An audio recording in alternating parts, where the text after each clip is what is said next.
রাধে রাধে সবাইকে। আর শুভ happy new year. নতুন বছরের অনেক অনেক তোমাদেরকে ভালোবাসা শুভেচ্ছা জানাই। আশা করি তোমরা খুবই ভালো আছো আর আমিও খুব ভালো আছি। এখন আমি বেরিয়ে পড়েছি এখানে মন্দির যাবো বলে। সকালে পুজো পাঠ দিয়ে মন্দিরে একটু শুরুয়াত করি, চলো দেখা যাওয়া যাক। এখন বাজছে 9টা, অনেকক্ষণ আগেই উঠেছিলাম, ঘরে পুজো করেছি, স্নান করেছি, তারপর বেরিয়েছি। দেখো কত ঠান্ডা, মানে কি বলবো, এত ঠান্ডা। কুয়াশায় অন্ধকার ছিল যখন উঠি, এখন একটু বেশ ফাঁকা ফাঁকা হয়েছে। বাকি রোদ্দ বেরাবেই না আমি জানি। আর এখন একটা ট্রেনের টাইম ছিল মনে হয়, ট্রেনটা এসে দাঁড়ালো বলে করে এত লোক যাচ্ছে। আর মানে কেউ নেই তো এখনো, সকালে রাস্তাঘাটে আসেও না, দোকানও খুলেনি। এখন সকাল সকাল মন্দিরে যাওয়া যাক, মন্দিরে কত লোক দেখি। আর আজকে যেহেতু প্রথম বছর পড়ছে, আগে পুজো পাঠ দিয়ে শুরুয়াত করাটাই বেস্ট হবে। এইটা আমি প্রত্যেক বছরই করি। এবছর এখানে আমি নতুন চ্যানেল খুলেছি বলে তোমার সাথে শেয়ার করলাম যে চলো যাই মন্দিরে, তোমাদেরকেও নিয়ে যাই। আর আশা করি তোমাদেরকে ব্লগটা আজকে খুব ভালো লাগবে। তোমরা প্রথম থেকে শেষ অবধি দেখতে থাকো আর বিলকুল মিস করো না। আজকের ব্লগটা বেশি বড়ও করব না, ছোটোর মধ্যে দিয়েই করব।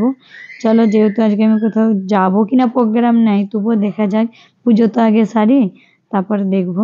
দিয়ে যে মন্দিরে চলে এসেছি, দেখো মন্দিরে তো অনেকই লোক আর খুবই ভালো লাগছে। ভাবছিলাম এত সকাল সকাল মন্দিরে কে আসবে, দেখছি না মন্দিরে অনেক সবাই এসে গেছে। দেখো সবাই পুজো করছে আর ভালো লাগছে দেখেও একটা। আর এখানে যে চলে এলাম, দাদাভাই ওখানে গাড়ি রাখতে গেছে, আর গাড়িটা রেখে দেব। আর মানে কি বলবো, এখানে আমি ঘর থেকে সব কিছু নিয়ে এসেছিলাম, গুড় আর গম চাল সব কিছু দিয়ে দিলাম। দিয়ে দাদাভাই জলটা নিয়ে নিল, আর জলটা নিয়ে এখানে চলে এসছে। দাদাভাই প্রদীপটা জ্বালছে, আমি ফোনটা ধরেছি, তুমি জ্বালো প্রদীপটা। এখানে যে দাদাভাই প্রদীপটা জেনে নিল, জেনে নেওয়ার পর একটু ভগবানের গেটের সামনে এটা সিস্টেম করা আছে যে গেটের সামনেই প্রদীপ জ্বেলে ঢুকতে হবে। ভিতরে প্রদীপ জ্বালানো আগে সিস্টেম ছিল, এখন এটা বন্ধ করে দিয়েছে বলে এখানে সামনেই প্রদীপটা জ্বালছে সবাই। এখানে আমিও সামনে প্রদীপটা জ্বেলে দিয়ে ঢুকলাম। আর আমি একটু ঘন্টাটা বাজাই, মানে হাত কুলাচ্ছিল না, কি বলবো, অনেক জোর করেই বাজিয়েছি। আর এই যে মন্দিরে ঢুকে বললাম।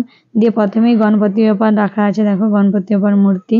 প্রথমেই যে পুজো পাঠ করলে গণেশজির নাম নিতে হয়, তার জন্য প্রথমেই গণপতি বাপ্পার মূর্তি, গণপতি বাপ্পার দর্শন করে ঘর করে আর এদিকে চলে এলাম মাতা রানীর দর্শন করে।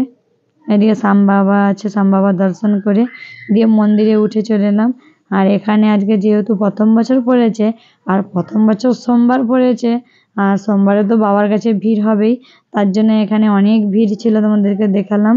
সবাই বাবার মাথায় জল ঢালছে আর অনেক অনেক মানে লোক।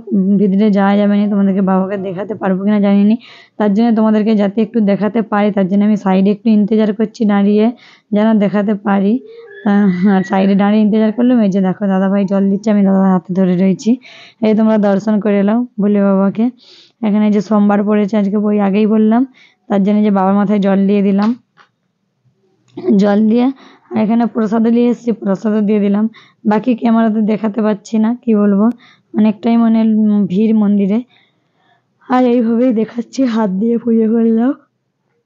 আর অনেকক্ষণ উঠেছি, যেন যে কোনো মানুষের পুজো পাঠ করলেই যেন কি বলবো উপাসে আসে, হাই উঠে, কি বলবো ঘুম পাই, তার জন্য এই অবস্থা। এখানে চলে এলাম বাইরের দিকে। দিয়ে এখানে তো প্রদীপ জ্বালতে পারিনি আর ধূপ জ্বালতেও পারিনি, ভাবছি এখানে একটু ধূপ জ্বেলে দিই। দিয়ে যে প্রণাম করে এই যে গণপতি বাবার বাবা ভোলেনাথ তার মা পার্বতীর কাছে একটু আশীর্বাদ নিয়ে দিলাম নতুন বছরে। দিয়ে ভাবছি এখানেই আমি একটু প্রদীপটা জ্বেলে দিই। এই যে প্রদীপটা জ্বেলে নিলাম, দিয়ে আরতি করে নিচ্ছি, করে আর এইদিকে বেরিয়ে যাব বলে আবার কাছে দর্শন করব। দেখো কত লাইন, অনেকটাই লাইন আছে, ভিতরে ঢোকা মুশকিল, তবুও চলো ভিতরে যাব, যে তোমাদেরকে দেখাবো। এই যে দেখো বাবার মুখটা আমি তোমাদেরকে দেখাতেই পাচ্ছি না, কি বলবো, এতটাই লোক, এতটাই ভিড়, অনেক অনেক ভিড়। চলো এই যে একটু ফাঁকা হতে তোমাদেরকে দেখালাম।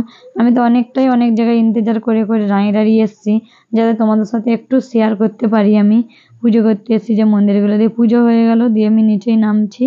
এখানে যে নিচে নেমে পড়লাম, দিয়ে এখানে ভগবানজির কাছে একটু দর্শন করে, এখানে যে ভগবানজির কাছে একটু দর্শন করে নেব। আর এখানে দাদা ভাই যে দর্শন করে নিল, নিয়ে এখানে চলে এসেছি বজরংবলীর কাছে, বালাজি মন্দিরে। দিয়ে বালাজির মন্দিরে যে ধূপটা জ্বেলে নিচ্ছি।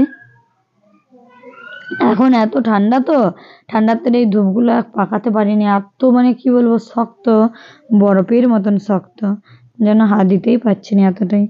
দিয়ে এখানে যে আরতি করছি আমি, আরতি করে নিয়ে বজরংবলীরই আরতি করছি। তারপরে এইদিকে একটা মানে হনুমান চল্লিশা পড়বো এবারে, তাই দাদাভাই বলছে আমিও পড়বো। দিয়ে যে দাদাভাই চলে এলো, দিয়ে একটু আরতি করে নিচ্ছি। যেহেতু আজকে প্রথম বছর সোমবারে যে পড়েছে, ভগবানজি বজরংবলীর মানে আরতি করে দিচ্ছি। ঘরে আমি আজকে পড়ে এসেছি, আর আজকে হনুমান চল্লিশা আর বালাজির আরতি পড়লে খুব ভালোই হয়, সব সংকট থেকে সব দূরে থাকা যায়। এবার সারা বছর কেমন কাটবে আমি জানি না, আশা করি তোমাদের আশীর্বাদে খুব ভালো কাটবে আর ভগবানের আশীর্বাদে। আর আজকে নতুন বছরের নতুন দিন, যেন পুজো দিয়ে শুরু করাটাই বেস্ট হবে। জানি না তোমরা কিরম দিয়ে শুরু করো, অবশ্যই তোমরা কমেন্ট করে জানাবে। আমি তো এইভাবে পুজো করে যতক্ষণ আরতিটা করলাম ততক্ষণ তোমার সাথে শেয়ার করলাম। আর আরতি করে দেওয়ার পর এখানে এদিকে এবারে বাবা মন্দিরে ঘর করে নিলাম, ঘর করে এবারে ঘরের দিকে যাব। চলো এখানে এদিক থেকে এতটাই মানে কি বলবো, মন্দিরের এখানে বজরংবলী গাছে আমি দিয়াটা জ্বেলে দিলাম। ওই যে বললাম না এতটা এখানে প্রদীপ জ্বেলে রেখেছিল, প্রদীপগুলো আমি সব হাঁটিয়ে এই দিকটা দিয়ে রেখে দিলাম। দিয়ে এখানে যে পিপল গাছে চলে এসেছি, পিপল গাছে এসে পিপল পেড়ে জল চড়িয়ে দিলাম। বলে পিপল গাছে লক্ষ্মী নারায়ণ থাকে, পুজো জরুর করতে হয়। জানি না তোমরা করো কি না, আমি তো বলবো করা দরকার, তোমরা জরুর করো, আর খুব ভালো হয়। এখানে যে জল চড়িয়ে দিচ্ছে দাদা ভাই এইভাবে। এই যে এখানে জল চড়ানোর সময় কিছু বলি না, স্রেফ ওং নমঃ ভগবতে বাসুদেবায়, ওং নমঃ ভগবতে বাসুদেবায়, ওং নমঃ ভগবতে বাসুদেবায় তিনবারই বলি, আর কিছু বলি না। দিয়ে যে ঘরের দিকে চলে যাব। আজকে তো জানি না তোমরা অনেক জায়গায় হয়তো ঘুরতে গেছো, অনেক মজা করছো, আর আমি আজকে মন্দিরে এলাম, এসে আমাকেও খুব ভালো লাগলো, মনটা খুশ হয়ে গেল। আর পুজো করলাম, পুজো করে এবার ঘরের দিকে গেলাম। আমিও যেমন মনে হচ্ছে যেন আমি অনেক জায়গায় ঘুরলাম, অনেক আনন্দ করলাম, এরকম আমার মনটাই হচ্ছে। আর এই প্রথম বছরে যেইটাই সোচ সেইটাই সারা বছর একই সোচ। চলো বন্ধুরা তোমরা কি সোচছো আমি জানি না, আমার তো মনে ভালোই মানে এসছে, কি বলবো, যেন আমার সারা বছরটা ভালোই কাটে। আর এখানে এই যে ঘরকে চলে এলাম পুজো করে, পুজো করে রান্না বান্না করে সবাইকে খাইয়ে তারপরে এই যে একটু পার্কের দিকে চলে এসেছি। পার্কের দিকে মানে আসার মন ছিল না, দাদাভাই বলছে চলো আজকে তো নতুন বছর, ঘরে বসেই থাকবে নাকি, দিয়ে একটু ঘুরে আসি।